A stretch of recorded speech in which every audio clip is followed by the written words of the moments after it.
जी हाँ, स्वागत है आपका। तो यूपी स्पेशल से बनने वाले सभी महत्वपूर्ण प्रश्न एक ही वीडियो में। जी हाँ, सभी प्रश्न बेहद महत्वपूर्ण हैं और परीक्षा उपयोगी हैं। और उत्तर प्रदेश की सर्वाधिक औद्योगिक विकास दर रही कब? छठी योजना में। ठीक, उत्तर प्रदेश की नकारात्मक औद्योगिक विकास दर कब रही? किस योजना में? 9वीं योजना में। सर्वाधिक सबसे कम उद्यम वाले जिले क्रमशः कौन से हैं? बरेली और चित्रकूट। सर्वाधिक सबसे कम रोजगार वाले जिले कौन कौन से हैं? गौतम बुद्ध नगर और चित्रकूट। उत्तर प्रदेश में सर्वाधिक रोजगार प्रदाता क्षेत्र कौन सा रहा? किस क्षेत्र में? कृषि के क्षेत्र में। इंडियन पॉलीफाइबर्स लिमिटेड ये कहाँ पर है? ये बाराबंकी में है। और फास्फोरस उर्वरक कारखाना कहाँ पर है? कानपुर और प्रयागराज में। कृत्रिम रबर कारखाना कहाँ पर है? मोदी नगर में। और इस्पात उद्योग कारखाना कहाँ पर है? गाजियाबाद, अलीगढ़ और मुजफ्फरनगर में है। अब बात करते हैं नेक्स्ट पॉइंट की। इलेक्ट्रॉनिक उद्योग कहाँ पर है? नोएडा, ग्रेटर नोएडा। और रेल पहिया कारखाना कहाँ बनता है? लालगंज, रायबरेली में। और भारत इलेक्ट्रॉनिक लिमिटेड कहाँ पर है? यूपी में, गाजियाबाद में। और भारत हैवी इलेक्ट्रिकल्स लिमिटेड कहाँ पर है? झांसी, वाराणसी और जगदीशपुर में। और भारत एक्सप्लोसिव कहाँ पर है? तो ललितपुर में है। HAL यानी हिंदुस्तान एरोनॉटिक्स लिमिटेड ये कहाँ पर है? लखनऊ, अमेठी और कानपुर में। और steel authority of India limited ये कहाँ पर है? जगदीशपुर, अमेठी में है। और डीप फ्रीज मीट प्लांट कहाँ पर है? टुंडला, फिरोजाबाद में।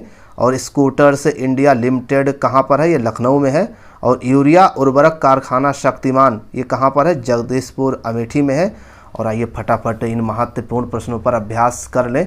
ये क्वेश्चन है यूपी स्पेशल से। यूरिया उर्वरक कारखाना इफ़को ये कहाँ पर है? ये फूलपुर, प्रयागराज, आंवला, बरेली में है। और अफीम कारखाना ये कहाँ पर है? गाजीपुर में। कोयला खनन क्षेत्र सिंगरौली, सोनभद्र। और कांच चूड़ी उद्योग कहाँ पर है? फिरोजाबाद में। कटसल दरी कहाँ बनती है? सीतापुर में। सुरमा उद्योग कहाँ पर है? बरेली में। और ब्लैक पॉटरी उद्योग कहाँ पर है? आजमगढ़ में। पीतल उद्योग कहाँ पर है? मुरादाबाद में। और तेल शोधक कारखाना कहाँ पर है? मथुरा में। और स्पोर्ट्स गुड्स एंड कैंची उद्योग कहाँ पर है? ये मेरठ में है। अब बात कर लेते हैं उत्तर प्रदेश में जल विद्युत परियोजनाएं। जी हाँ, मेजा परियोजना कहाँ पर है? मिर्ज़ापुर। खेरी परियोजना कहाँ पर है? सहारनपुर। माधो 1 पीलीभीत में है। और माधो 2 शाहजहाँपुर में है। राम गंगा जल विद्युत परियोजना कहाँ पर है? बिजनौर में है। बाण सागर 1 मिर्ज़ापुर में है। बाण सागर 2 मिर्ज़ापुर में है। बंदरान जल विद्युत परियोजना कहाँ पर है? ललितपुर में है। कर्मनासा जल विद्युत परियोजना कहाँ पर है? चंदौली में। और शारदा जल विद्युत परियोजना कहाँ पर है? पीलीभीत में। और डूंडा जल विद्युत परियोजना कहाँ पर है? पीलीभीत में। और मलकपुर रेहनी जल विद्युत परियोजना कहाँ पर है? सहारनपुर में। और केन शाखा 1 व 2 कहाँ पर है? ये बांदा में है। ठीक, चलिए नेक्स्ट पॉइंट की बात करें। तो भारत का सबसे बड़ा परमाणु विद्युत गृह कौन सा है? नरोरा। और नरोरा परमाणु संयंत्र उत्तर प्रदेश के किस जनपद में है? तो सही जवाब बुलंदशहर में है। और अब बात करते हैं हम नेक्स्ट पॉइंट की। जी हाँ, गंगा नदी उत्तर प्रदेश के किस जनपद में प्रवेश करती है? बिजनौर से। और उत्तर प्रदेश में गंगा नदी की कुल लंबाई कितनी है? तो सही जवाब हो जाए 1450 किलोमीटर। और उत्तर प्रदेश में गंगा नदी कितने जिलों से होकर जाती है? तो 28। उत्तर प्रदेश की किस नदी पर राष्ट्रीय जल मार्ग संख्या 1 स्थित है? गंगा नदी पर। और पवित्र नदी प्राणदायिनी किस नदी को कहते हैं? सही जवाब गंगा नदी को। गंगा, यमुना, सरस्वती नदियों का मिलन होता है कहाँ पर? प्रयागराज में।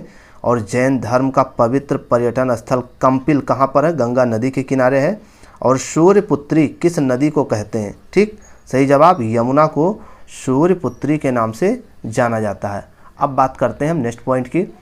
उत्तर प्रदेश में यमुना नदी का प्रवेश होता है कहाँ से? सहारनपुर, फैजाबाद से नामक स्थान से।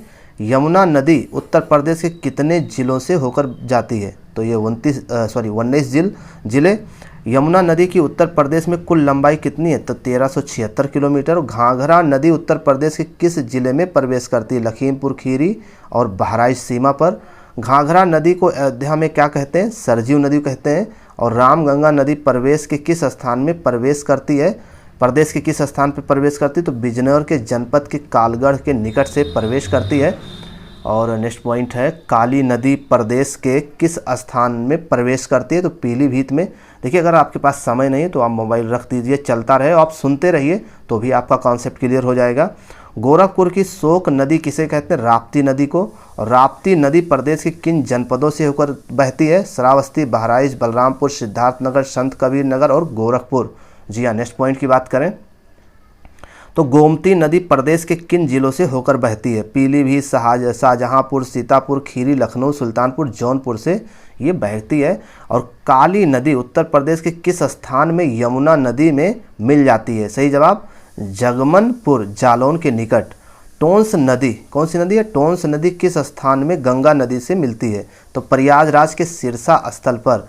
केन नदी ठीक प्रदेश के किस स्थान में प्रवेश करती है? तो ये बांदा जनपद में प्रवेश करती है। अब बात करते हैं हम नेक्स्ट पॉइंट की।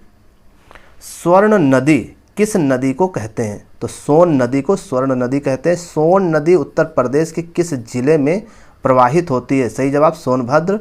हिंडन नदी प्रमुख सहायक नदी है किसकी? यमुना की। हिंडन नदी प्रदेश के किन जनपदों में प्रवाहित होती है? सहारनपुर, शामली, मुजफ्फरनगर, मेरठ, बागपत, गाजियाबाद, गौतम बुद्ध नगर। ठीक है, यहाँ हिंडन नदी उत्तर प्रदेश के जिलों में प्रवाहित करती है। और हिंडन नदी यमुना के किस स्थान पर मिलती है? सही जवाब गौतम बुद्ध नगर। अब बात करते हैं उत्तर प्रदेश की नदियाँ तथा उनके किनारे बसे हुए शहरों के बारे में। जी हाँ, बहुत ही महत्वपूर्ण। गंगा नदी के किनारे कौन कौन से शहर बसे हुए हैं? गाजीपुर, वाराणसी, मिर्ज़ापुर, सिरसा, प्रयागराज, कानपुर, फतेहगढ़ और गढ़ मुक्तेश्वर और बिठूर। ठीक है ना। इसके अलावा प्रयागराज, बागपत, कौशाम्बी, हमीरपुर, आगरा, मथुरा और वृंदावन ये यमुना नदी के किनारे बसे हुए हैं। जबकि जौनपुर, लखनऊ और सुल्तानपुर ये गोमती नदी के किनारे। जबकि अयोध्या और बरहज ये सरजू नदी के। और गोरखपुर राप्ती नदी के किनारे बसा हुआ है। जबकि गाज़ियाबाद, नोएडा और ग्रेटर नोएडा ये हिंडन नदी के किनारे बसा हुआ है। मुरादाबाद रामगंगा नदी के किनारे और प्रतापगढ़ सई नदी के किनारे बसा हुआ है। ठीक, नेक्स्ट पॉइंट। उत्तर प्रदेश में नदियों तथा उनके अन्य नाम क्या क्या हैं? देखिए गोमती का अन्य नाम है गोमल और शारदा का अन्य नाम है काली नदी। यमुना को कालिंदी के नाम से जाना जाता है। गंगा को जानवी तथा भागीरथी के नाम से जाना जाता है। और घाघरा को कर्णाली और गंडक को शालीग्राम नदी के नाम से जाना जाता है। अब बात करते हैं नदी जोड़ो परियोजना के तहत 25 अगस्त 2005 को केन तथा बेतवा नदी को आपस में जोड़ने हेतु उत्तर प्रदेश सरकार ने मध्य प्रदेश की सरकार के साथ समझौता किया। ठीक, चलिए तो ये मेन पॉइंट हो गया। अब बात कर लेते हैं हम कुछ और भी महत्वपूर्ण प्रश्नों के बारे में। प्रदेश में पर्यावरण निदेशालय का गठन किया गया कब? 1976 में। और प्रदेश में पर्यावरण निदेशालय का क्षेत्रीय कार्यालय स्थित है कहाँ पर? वाराणसी और मेरठ में। और प्रदेश सरकार ने पर्यावरण सूचना प्रणाली केंद्र का गठन किया कब? 2005 में। उत्तर प्रदेश में विमान प्रौद्योगिकी परिषद का गठन कब हुआ? 1975 में। और उत्तर प्रदेश में जैव प्रौद्योगिकी संबंधी विशेष नीति जारी की गई कब? 1998-1999 में। और उत्तर प्रदेश में डेवलपमेंट कॉरपोरेशन यानी यूपीडीको की स्थापना कब हुई? तो 15 मार्च 1977 को हुई। अब बात कर लेते हैं हम नेक्स्ट पॉइंट की। उत्तर प्रदेश में राज्य सूचना प्रौद्योगिकी विभाग की स्थापना कब हुई? 1974 में। उत्तर प्रदेश में कृषि अनुसंधान परिषद की स्थापना कब हुई? जुलाई 1998 में। और राष्ट्रीय फल संरक्षण एवं डिब्बाबंद संस्थान की स्थापना कब की गई? कहाँ की गई? लखनऊ में की गई। अब बात कर लेते हैं वानिकी उद्यान से संबंधित महत्वपूर्ण प्रश्न। उत्तर प्रदेश में कुल वनावरण कितना है? तो 6.15%, जो कि इतने वर्ग में 14,805.65 वर्ग किलोमीटर में फैला हुआ है। उत्तर प्रदेश में कुल वृक्षारोपण 3.048%, जो कि 7,342 वर्ग किलोमीटर। ठीक, उत्तर प्रदेश में वन और वृक्षादन कितने क्षेत्रों पर है? 9.198%, 22,147.65 वर्ग किलोमीटर। ठीक, उत्तर प्रदेश में कुल रिकॉर्डेड क्षेत्र वन कितने हैं? तो 6.88%। सर्वाधिक अति सघन वन क्षेत्र वाला फल वाला जिला कौन सा है? लखीमपुर खीरी। और प्रदेश में सर्वाधिक खुले वन क्षेत्रफल वाला जिला कौन सा? सोनभद्र। और प्रदेश में सर्वाधिक वन क्षेत्रफल वाला जिला कौन सा है? सोनभद्र। प्रदेश में न्यूनतम वन क्षेत्रफल वाला जिला कौन सा? भदोही।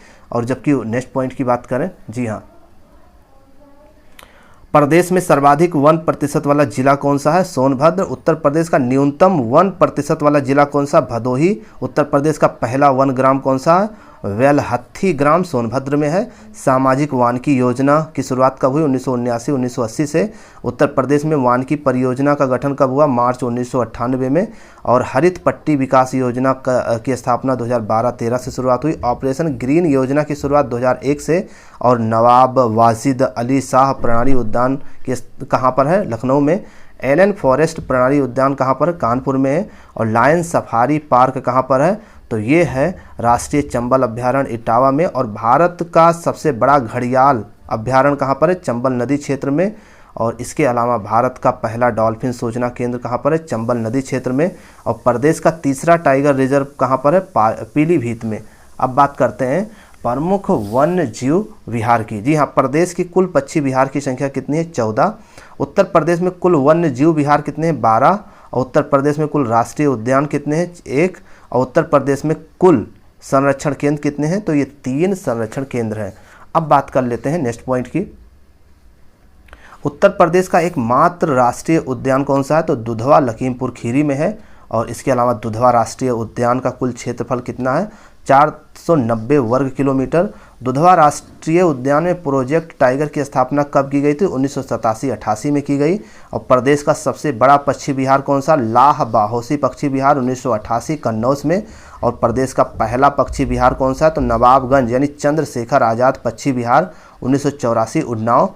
और अब बात कर लेते हैं नेक्स्ट पॉइंट की कि प्रदेश का सबसे छोटा पक्षी विहार कौन सा? तो शेखा पक्षी विहार अलीगढ़। और प्रदेश में प्राणी उद्यान की स्थापना कब की गई? तो कानपुर लखनऊ में। और भारत का पहला नाइट सफारी पार्क कहाँ पर? ग्रेटर नोएडा में। और प्रदेश में बब्बर शेर परियोजना प्रजनन केंद्र स्थित है कहाँ पर? इटावा में। और प्रदेश का सबसे छोटा वन्य जीव विहार कौन सा? तो महावीर स्वामी वन्य जीव विहार, ये ललितपुर में है। अब बात कर लेते हैं नेक्स्ट पॉइंट की प्रमुख पक्षी और वन्य विहार।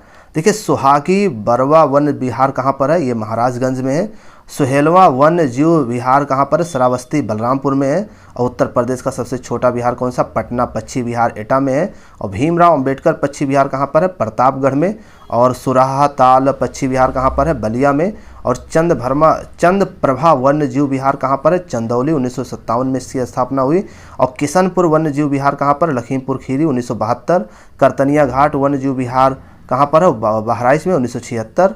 और अब बात कर लेते हैं हम नेक्स्ट पॉइंट की। रानीपुर वन विहार कहाँ पर है? चित्रकूट 1970। महावीर स्वामी वन विहार कहाँ पर है? ललितपुर 1977 में स्थापित किया गया। चंबल वन्य जीव विहार कहाँ पर? आगरा इटावा में, जो कि 1979 से शुरुआत हुई। कैमूर वन्य जीव विहार मिर्जापुर सोनभद्र 1982 में बना। और हसितनापुर वन्य जीव विहार कहाँ पर है? मेरठ गाजियाबाद मुजफ्फरपुर 1986 में। और इसके अलावा शहीद अशफाकुल्ला खां प्राणी उद्यान कहाँ पर है? गोरखपुर में है। ठीक, नेक्स्ट पॉइंट की बात करें कि रामसर सूची में शामिल उत्तर प्रदेश अर्धभूमि स्थल कौन कौन से हैं? समसपुर पक्षी विहार रायबरेली, इसको शामिल किया गया। सांडी पक्षी विहार हरदोई। बखीरा पक्षी विहार कहाँ पर है? संत कबीर नगर। समान पक्षी विहार कहाँ पर है? मैनपुरी में। पार्वती अर्गा पक्षी विहार कहाँ पर है? गोंडा में। और सुर सरोवर पक्षी विहार कहाँ पर? आगरा में है। और ऊपरी गंगा नदी कहाँ पर है? बर्जघाट से नरोरा स्ट्रेच। और नवाब पक्षी विहार कहाँ पर है? उन्नाव में। और अगर बात किया जाए कि नेक्स्ट पॉइंट की कि हैदरपुर आर्द्रभूमि कहाँ पर है? मुजफ्फरनगर और बिजनौर क्षेत्र में। सरसई नावर झील कहाँ पर है? ये इटावा में है। ठीक है, तो फटाफट पढ़ना है क्योंकि लंबी छलांग लगाने के लिए आपको बहुत तेज़ दौड़ना होगा। ठीक है, चलिए नेक्स्ट पॉइंट की बात करिए। सरकी शैली का सर्वोत्तम नमूना क्या है? अटाला मस्जिद जौनपुर में है। और लखनऊ शैली का विशुद्ध नमूना कौन सा है? तो बड़े इमाम बाड़े का हाल। और मुगल चित्रकला शैली का स्वर्ण काल जहांगीर काल को कहा गया। कथक नृत्य में ठुमरी गायन का समावेश किया अवध के बिंदा दीन ने। और तबले के वाराणसी घराने का सूत्रपात किसने किया? राम सहाय ने। और सिद्धेश्वरी देवी, गिरजा देवी, बागेश्वरी देवी किस घराने की है? बनारस घराने की है। और अब बात करें कि चंद्राबाई, जसोबाई, जयसुखबाई किस घराने की हैं? तो ये लखनऊ घराने की हैं। कजरी का विशेष क्षेत्र कौन सा? मिर्जापुर और वाराणसी। शोहर का क्षेत्र है अवध क्षेत्र। बिरहा का क्षेत्र कौन है? पूर्वांचल क्षेत्र। और अब बात करते हैं और भी बिंदुओं की।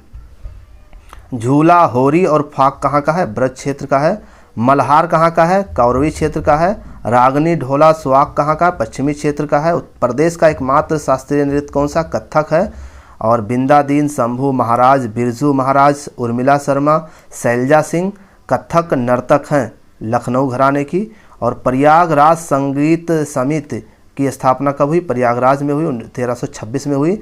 और राजकीय वास्तुकला विद्यालय कहाँ पर है? लखनऊ में। और निराला आर्ट गैलरी कहाँ पर है? प्रयागराज में। उत्तर मध्य क्षेत्र सांस्कृतिक केंद्र कहाँ पर है? तो ये प्रयागराज में है। अब नेक्स्ट पॉइंट की बात करें, भारतीय लोक कला परिषद कहाँ पर है? वाराणसी 1920 में। कला और शिल्प महाविद्यालय लखनऊ 1911 में स्थापित किया गया। भारतेंदु नाट्य अकादमी की स्थापना लखनऊ में 1975 में। राष्ट्रीय कथक संस्थान लखनऊ 1988-89 में। और राज्य ललित कला अकादमी लखनऊ 1962 में। हरिऔध कला केंद्र भवन की स्थापना कब हुई? आजमगढ़ में हुई। और अब बात करते हैं प्रमुख नगरों के उपनाम की। ठीक, कुंभ नगरी, संगम नगरी, अमरूद नगरी किसे कहते हैं? प्रयागराज को। क्रांति नगरी, कैंची नगरी किसे कहते हैं? मेरठ को। आंवला नगरी किसे कहते हैं? प्रतापगढ़ को। चर्म नगर, उद्योग नगर, उत्तर भारत का मैनचेस्टर किसे कहते हैं? कानपुर को। उत्तर प्रदेश का 100 विंडो किसे कहते हैं? नोएडा को। जैन समुदाय का काशी किसे कहते हैं? हसिंतनापुर को। और इत्र नगरी, खुशबुओं का शहर किसे कहते हैं? कन्नौज को। धान का कटोरा किसे कहते हैं? चंदौली को। सुहाग नगरी व चूड़ी नगरी किसे कहते हैं? फिरोजाबाद को। और नेक्स्ट पॉइंट की बात करें तो पीतल नगरी और बर्तनों का शहर किसे कहते हैं? मुरादाबाद को। सिराज हिंद और पूर्व का सिराज किसे कहते हैं? जौनपुर को। प्रमुख मेले की बात करें तो महाकुंभ मेला कहाँ पर लगता है? प्रयागराज में प्रत्येक 12वें वर्ष पर। और काकोरा मेला कहाँ पे लगता है? बदायूं में। लटेश्वर मेला कहाँ लगता है? आगरा में। कैलाश मेला कहाँ पर लगता है? आगरा में लगता है। और भी मेले की बात करें, जी हाँ, यहाँ से प्रश्न पूछे जाते हैं तो इसको आप ज़रूर याद रखिए। चलिए अब बात करते हैं दादरी मेला कहाँ पर लगता है? ये बलिया में। और सरधना मेला, नौचंदी मेला मेरठ में। गढ़ मुक्तेश्वर मेला कहाँ पर लगता है? हापुड़ में। देवा शरीफ मेला बाराबंकी में। श्रृंगीरापुर मेला कहाँ पर लगता है? फर्रुखाबाद में। सैयद सलार मेला कहाँ पर लगता है? बहराइच में। फाल्गुन मेला कहाँ पर लगता है? रामपुर में। और नैमिषारण मेला कहाँ पर लगता है? सीतापुर में। कालिंजर मेला कहाँ पर लगता है? बांदा में। कजरी मेला कहाँ पर लगता है? महोबा में। देवी पाटन मेला कहाँ लगता है? बलरामपुर में। और सोरो मेला, जी हाँ, नेक्स्ट पॉइंट, सोरो मेला कहाँ लगता है? कासगंज में। और प्रदेश में सबसे अधिक व कम मेले लगते हैं कहाँ पे? मथुरा और पीलीभीत में। नक कटिया मेला दशहरा के अवसर पर कहाँ लगता है? चेतगंज वाराणसी में। शाक कुंभरी देवी मेला कहाँ पर लगता है? सहारनपुर में। गोविंद साहब मेला कहाँ पर लगता है? अम्बेडकर नगर में। खिचड़ी मेला कहाँ लगता है? गोरखपुर में। माघ मेला कहाँ लगता है? प्रयागराज में। झूला मेला कहाँ लगता है? वृंदावन में। बटेश्वर मेला कहाँ लगता है? आगरा में। हरिदास जयंती मेला कहाँ लगता है? वृंदावन में। नौचंदी मेला कहाँ लगता है? मेरठ में। नेक्स्ट पॉइंट की बात करते हैं, ध्रुपद मेला कहाँ लगता है? वाराणसी में। गोविंद साहब मेला कहाँ लगता है? अम्बेडकर नगर में लगता है। अब बात करते हैं प्रमुख लोकगीत और संबंधित क्षेत्र की। बिरहा भोजपुरी पूर्वांचल में। रसिया कौरवी ब्रजभूमि में। आल्हा कहाँ पर प्रसिद्ध है? बुंदेलखंड और महोबा में। कजरी अवधी अवध और मिर्ज़ापुर में। देवा कहाँ प्रसिद्ध है? ये बाराबंकी में प्रसिद्ध है। प्रमुख जनजातियों के बारे में, उत्तर प्रदेश में सबसे अधिक अनुसूचित जनजाति की संख्या है किसकी? थारू की। उत्तर प्रदेश में भारत की कुल अनुसूचित जनजाति की जनसंख्या का 1.09% भाग पाया जाता है। ठीक, प्रदेश में प्रमुख जनजातियां कौन कौन सी हैं? गोंड, थारू, खरवार, जौनसारी, ठीक है, और माहीगिरी और राजी। ठीक, प्रदेश के किन जिलों में एक भी जनजाति नहीं पाई जाती है? जालौन और अयोध्या में। ठीक, चलिए नेक्स्ट पॉइंट की बात करें तो उत्तर प्रदेश की सबसे बड़ी जनजाति समूह कौन सी है? गोंड। ठीक, उत्तर प्रदेश में कुल जनसंख्या का कितना प्रतिशत अनुसूचित जनजाति का? 0.6%। अनुसूचित जनजातियों में प्रदेश में लिंग का अनुपात कितना है? 952। ठीक, चलिए नेक्स्ट पॉइंट की बात करते हैं, प्रदेश में सर्वाधिक अनुसूचित जनजाति जनसंख्या का प्रतिशत कौन सा है? सोनभद्र। प्रदेश में सर्वाधिक अनुसूचित जनजाति जनसंख्या तथा प्रतिशतता है किसकी? सोनभद्र की। ठीक, चलिए प्रदेश में न्यूनतम, ठीक, अनुसूचित जनजाति जनसंख्या का प्रतिशत है बागपत। ठीक, थारू को अपने आप को मूलतः कहते हैं, क्या कहते हैं? सिसोदिया वंशीय राजपूत। ठीक, थारुओं का मुख्य भोजन क्या है? चावल। प्रदेश की कौन सी जनजाति दीपावली को शोक के रूप में मनाते हैं? थारू। ठीक, थारू जनजातियों के लिए एक महाविद्यालय स्थापित किया गया कहाँ पर? लखीमपुर खीरी में। चलिए नेक्स्ट पॉइंट, थारू लोग मुख्यतः खेती करते हैं किसकी? धान की। थारुओं की सर्वाधिक लोकप्रिय त्यौहार कौन सा है? मकर संक्रांति और दशहरा। थारू लोग पत्थर का शिवलिंग ना बनाकर किसका बनाते हैं? बांस का शिवलिंग बनाते हैं। थारुओं की सामाजिक व्यवस्था है संयुक्त परिवार तथा पितृसत्तात्मक व्यवस्था। ठीक, संयुक्त परिवार प्रथा तथा पितृसत्तात्मक व्यवस्था, ये है थारुओं जनजाति की सामाजिक व्यवस्था। ठीक, प्रदेश में थारू जनजाति का निवास मुख्यतः है भारत नेपाल के सीमावर्ती तराई क्षेत्र। प्रदेश में बुक्सा जनजाति निवास स्थान है कहाँ पर? बिजनौर। ठीक, बुक्सा जनजाति का मुख्य भोजन क्या है? मछली तथा चावल। बुक्सा जनजाति की मुख्य देवी कौन है? तो काशीपुर की चामुंडा देवी। बुक्सा जनजाति मुख्य रूप से खेती करते हैं धान, गन्ना, गेहूं, मक्का और सरसों की। नेक्स्ट, प्रदेश में खारवाड़ जनजाति का निवास स्थान कहाँ है? सोनभद्र, मिर्जापुर और देवरिया।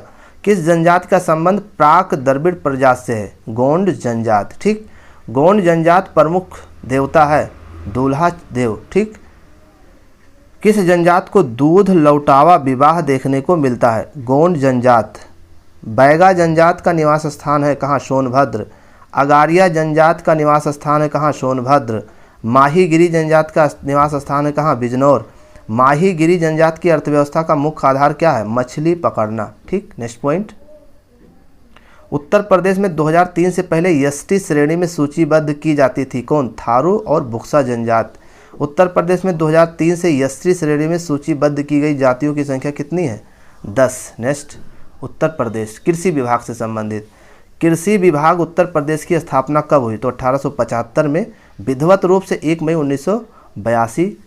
उत्तर प्रदेश में कृषि जलवायु प्रदेश की संख्या कितनी है? 9 है।